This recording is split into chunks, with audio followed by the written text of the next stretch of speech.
Pause Live, the UK's largest menopause event. Get solutions to your symptoms. Meet over 70 brands. And laugh out loud at our live stage. Plus, free taster sessions in our wellness hub.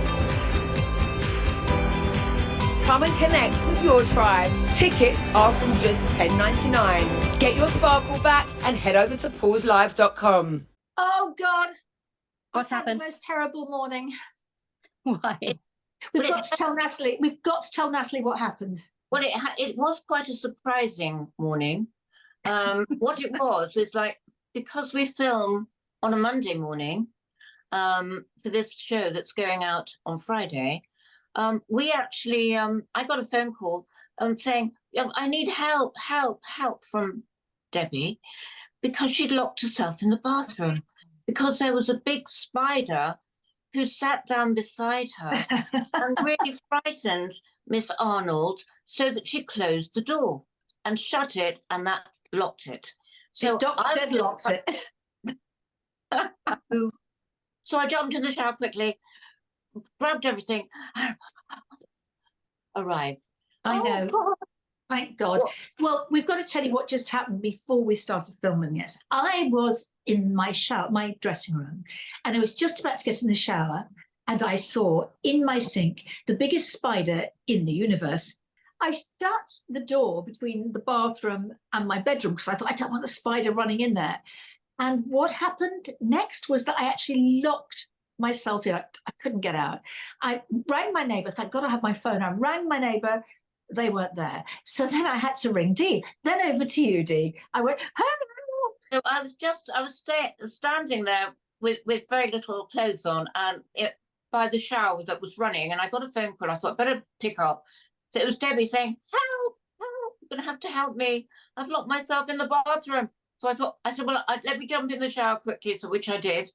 Rushed out, and fortunately, I only live about 5 minutes away. The spider is enormous. And Debbie has actually named the spider that is still in the sink. And the spider is called Eric. You need to be hypnotized. You need hypnosis for this, to get rid of this. What's it called? Arachnophobia? Yes. Yeah, well, I'm not particularly frightened of the spider.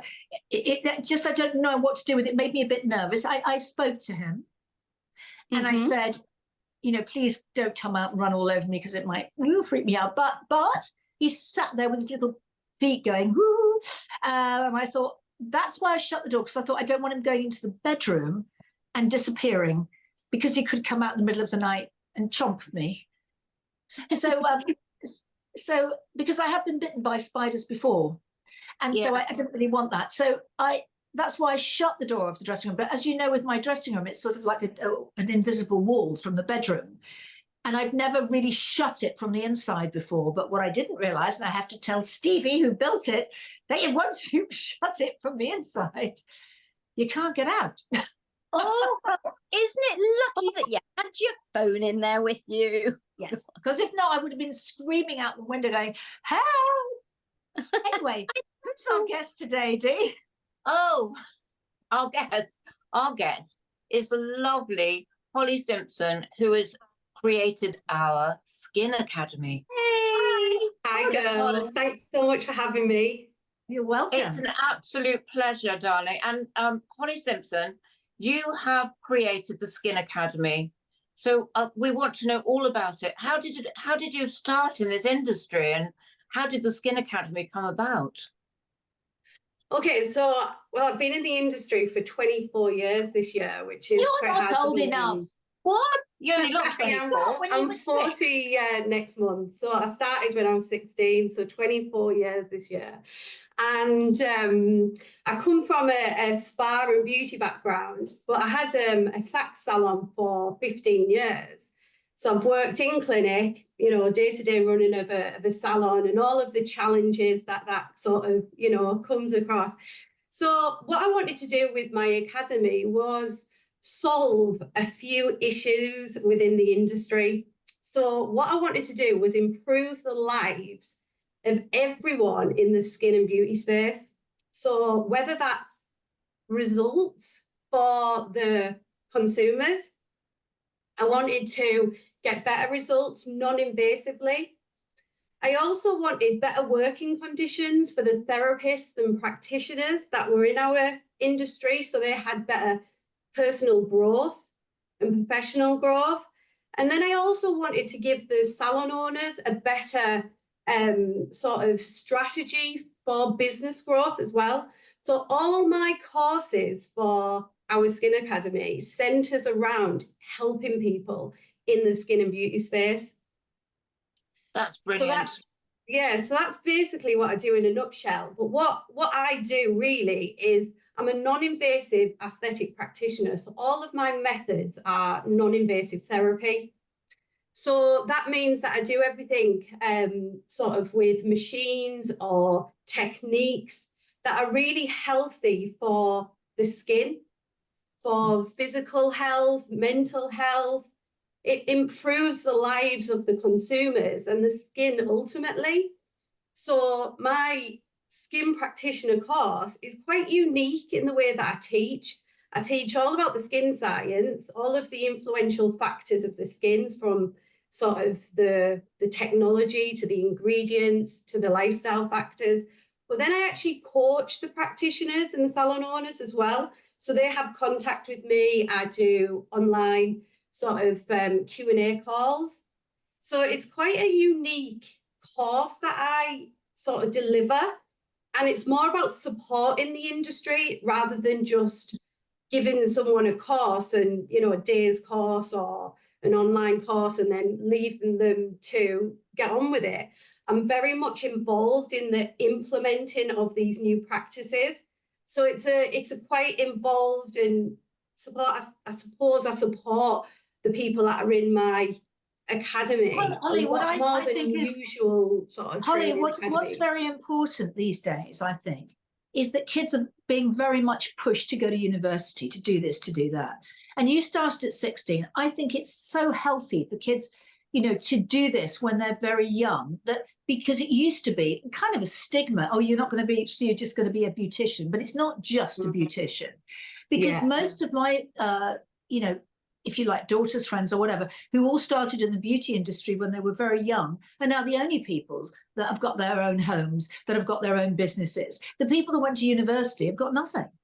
Yeah, and, I mean, you're right. It sort of did have a bit of a stigma, you know, 20 years ago, especially when I went into it. And I remember saying to myself, if I'm going to do this, I'm going to make it the absolute best that I can possibly be. So I knew I was going to do something great at that point. I just didn't know what that great thing was going to be. Yeah. But I think now kids should be more encouraged from school to go into beauty salons, to work there, hairdressers, all of that lot, because these are things that you will always have a job. There's nothing that AI can take from you. Yeah, definitely. Robots can't do what we do. Absolutely. plus you can do whatever you do anywhere in the world. Yes. Yeah, it can literally take you anywhere. Right. Yeah, that's very true. And also, we were talking about women's well-being. And, you know, at one point, if you know, it was very vacuous to put makeup on or, you know, look after your skin or have your hair done. You know, it was only for the sort of people who could afford it. But now it's all part of the whole, you know, the whole well-being of women, especially women, because it gives you confidence and it makes you feel good. And, you know, I think that's very important to emphasize. So there's no guilt shaming about it. Absolutely, because when you feel good in yourself, you look good anyway. So It really does matter sometimes, you know, especially when you're coming on calls like this or you're talking in front of people, you do want to look your best. You know, when my skin starts to, you know, look a bit ropey, shall we say, which sometimes it does. I've got a little one and I'm a bit sleep deprived at the moment. And it does affect the way that you feel about yourself. So being able to look after yourself and feel good, you know, just radiates out of you. I always think that how you feel on the inside radiates from the outside. My mother used to say, though, because a lot of people, my mother used to say, don't ever trust a woman who doesn't wear makeup. And I used to say, why? And she said, because she thinks she looks good enough without it. So she's very vain. And the other thing that my mother used to say was, it's just as easy to put makeup on in the mornings as it isn't.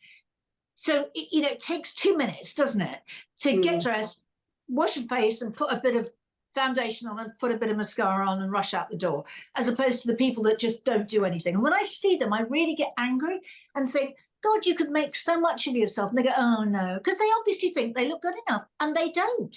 And it isn't a matter of, it's like lack of, isn't it, like lack of self-care.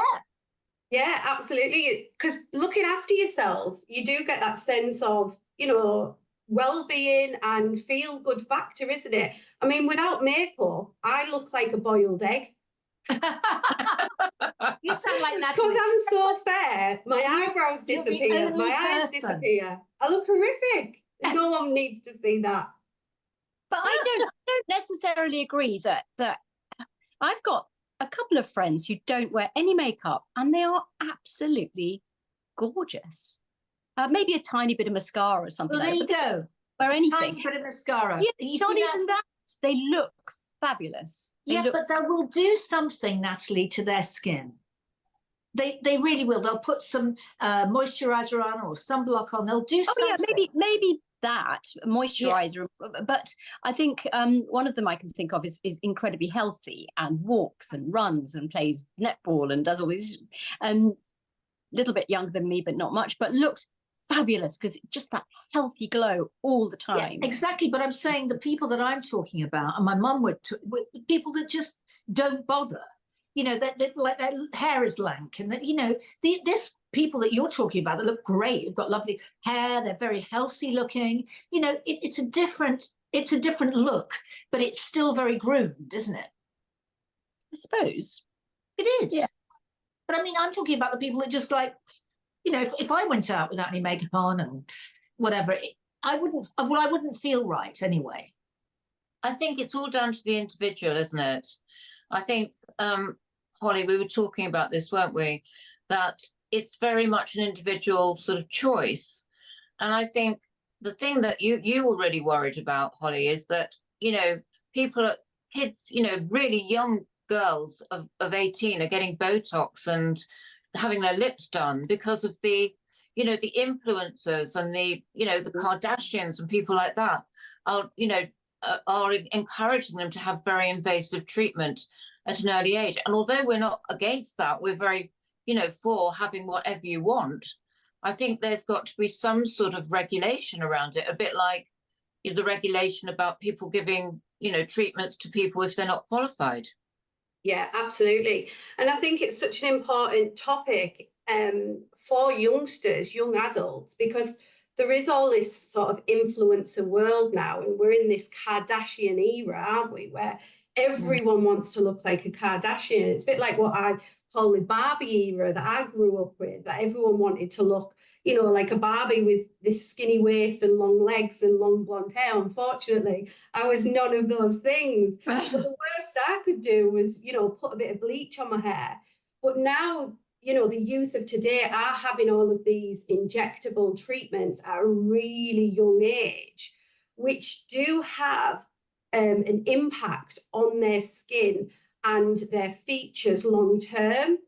And I think it's important to understand that these treatments were created for age-related symptoms. And at 20 or 18 or whatever age they are getting them, I mean, I think the average age of Botox now is 20. That's ridiculous. That's crazy. Because, like I say, these are treatments for age-related symptoms. We haven't even peaked at 20. We're still in our adolescence. So therefore, we don't have any age symptoms. And we're having these treatments just because it's trending. It's sort of, becoming this beast in itself where it's getting a little bit out of hand. And I suppose it's not about stopping it, because everyone to their own, and some people want to do these treatments, and that's absolutely fine. But I think it's about being sensible with it. And I suppose what I'm trying to do is create such an impact in the non-invasive world that it gives people a real option And it highlights that we don't all need to have invasive treatments to look after your skin. And I really want to create the options for people that actually you can create similar, or in my opinion, a better effect on skin health and age-related symptoms non-invasively, and there's less prone to complications, safer, and as I say, I believe you can get better results. Yeah, I think the thing is with Botox and any of these sort of age-related things, I think when they first started, or first started to come to this country anyway, people literally, it was 40 and over that did them. Nobody younger did them. I mean, 40 was probably the youngest, and that's probably when I started using Botox. And I thought that was fine. That was all really that was used, but then it started to escalate like it has now. But I think people misunderstand what non-invasive treatments are. I think they think that that's just like a face massage and that's it. And it isn't, because even though they're non-invasive, some of them can be quite hard. I mean, to me, hard on your skin. I mean, sometimes you got 3 or 4 days after you have a peel afterwards. So that it's not like I think non-invasive is quite a misleading way to describe the treatments. Do you not agree? Yeah, maybe. And I suppose I think the same as some people call it natural or whatever. And I think that's a wrong term because everyone has a different opinion of what that means. So I suppose what I'm trying to say from non-invasive is maybe it's just treatments that are really effective, but they don't have the sort of changing of someone's face or a falsifying of someone's face. It's more of a natural, real... natural enhancement.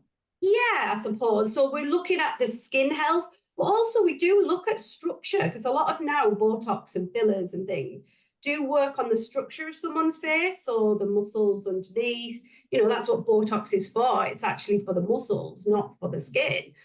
Filler, again, you can alter face shapes and stuff. But I think, we probably ignoring factors like face yoga and real specialized massage techniques that can do exactly the same thing. And these are things that people can do at home for free. I just think it's crazy that there's not more emphasis on these I think people alternatives. I think people think that when you have Botox or you have a filler, that it'll do something for your skin. Well, it doesn't. No. All it does is the Botox, it relaxes the muscles around here, and filler fills out your face. Well, you can have terrible skin and that won't do anything to it. So I suppose if you want to and you feel you have the need to do Botox and fillers, and some people look amazing with them, you also need to carry on with the treatments that you do, because they are vital. And also they can keep your fillers and your Botox going for longer as well. If you have to have it, you're not going to treat people who've had it. But I think people need to understand that these treatments really do work hand in hand. Yeah, exactly. Because skin therapy does exactly that, work on the skin. And like you're saying, fillers and Botox actually work below the skin, at the structure or the muscles. So Botox works at relaxing a tight muscle. So if you don't have a tight muscle and your lines are saying the collagen, then it wouldn't be effective anyway. So I think it's important to understand the limitations of it and then what we actually need to implement as well. So sort of non-invasive therapy can work, like you say, exactly hand in hand. So a lot of nurses come on my courses because they want to really master the art of skin therapy to work alongside their injectable treatments. However, I have therapists, beauty therapists, and other clinicians that come on because they just want to do the non-invasive. So, it can be a marriage between the two, or it can be, on its standalone on its own as well. So yeah. I think they're all really interesting treatments, and we've just done as one of our shows, Beauty Investigates, and Lisa Harris, who's your friend, was on it with us. Yeah. And we've done I wouldn't say it's a whole episode, but an awful lot of we did face yoga with her. Well, Natalie was unable to stop laughing through the whole thing. I know. It was a sight of all of us. However, I do it quite a lot of traffic jams. I can't stand traffic jams. So I think, well, I'll just use this for the people driving past me must think, who's this crazy loony? making all these. Absolutely. Always, yeah, on the toilet, in a traffic jam. Absolutely. Time for a bit of face yoga. Exactly. And you're coming on to Beauty Investigates, Holly, aren't you? I am. Can't wait. Very, very Show exciting. you some of my skills.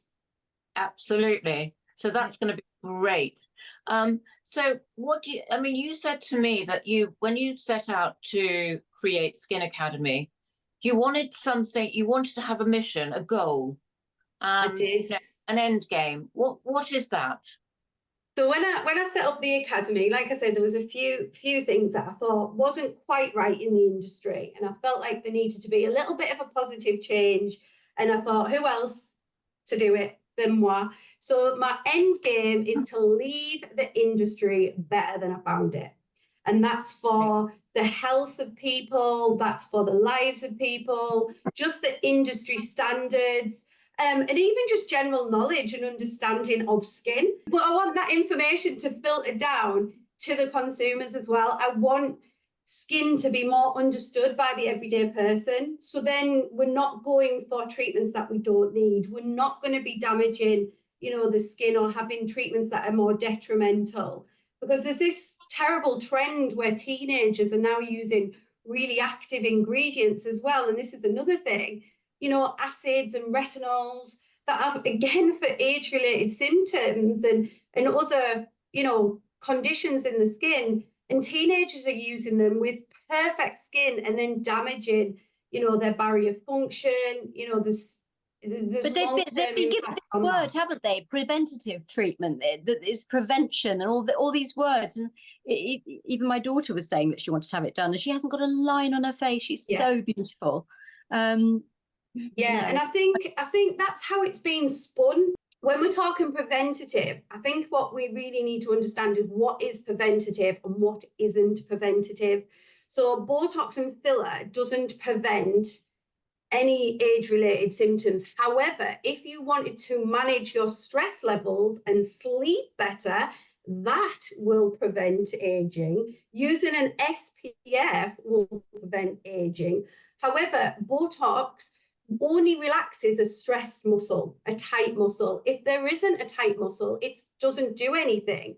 So using that as a preventative measure doesn't really make sense. However, there are things that can prevent aging, and it isn't having these Botox and fillers. It is looking after your health, what you're eating, drinking plenty of water. These are sensible preventative measures for yes, we're kind of looking the wrong way, aren't we? We're just looking like that, and we should actually be looking like this. Yes, exactly. Taking care of this internally and externally.